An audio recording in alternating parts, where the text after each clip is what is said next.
Goya Foods. This is a company that is a big producer of a Hispanic food line. You've seen them in the grocery store, I'm sure.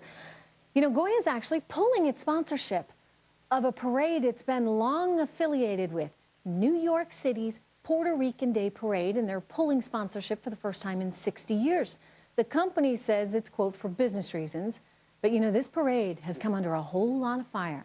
And the reason is because it's honoring a pardoned terrorist linked to one of the deadliest groups ever to target New York City.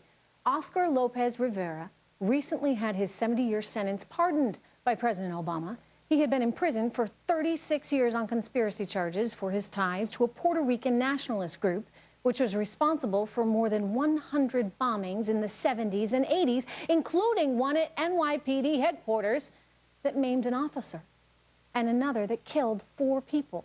New York City Hispanic police groups, they are outraged by this. They're boycotting the event, but not the city's mayor. No, Mr. Bill de Blasio, he's going to be there. He's planning to attend, even though he acknowledges that this is a bad guy. We have reached out to the mayor's office for comment. We have not thus heard from them. Joining me right now, Republican strategist Evan Siegfried with his thoughts on what's going on here.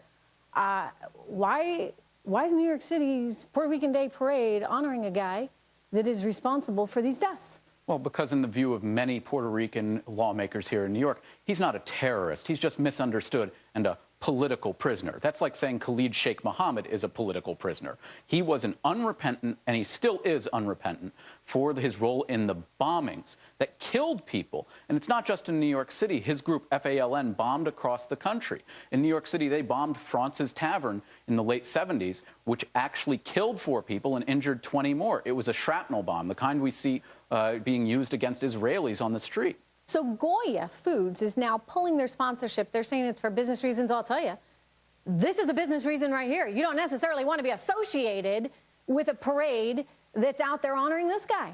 I think Goya has made the right move here, but I don't understand why Bill de Blasio and other Democrats are standing by this parade when they see a man who is an unrepentant terrorist. Bill de Blasio has graduated from saying that Linda Sarsour, who has openly idolized convicted terrorists and saying she wants to be just like them. She's speaking at a CUNY graduation ceremony next month, and he said, well, I don't agree with her views, but she has the right to be heard. Yet that's actually a very big change for Bill de Blasio, who in 2013 signed a letter urging another college here in New York not to have people who were pro-BDS. So I think it's when it fits into de Blasio's political convenience, he'll look the other way if you love it or what's politically convenient about this? He wants to be there at the Puerto Rican Day Parade to make his presence known and make sure that all those folks come out and vote for him, and he's not willing to stick up his hand and say, hey, I think you guys are doing the wrong thing here?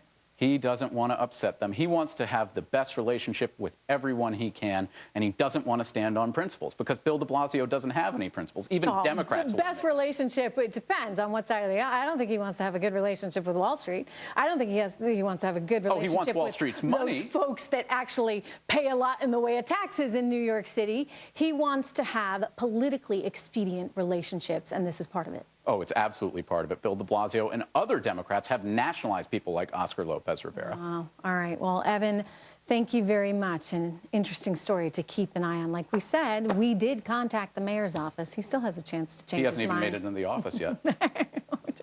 We're going to be right back.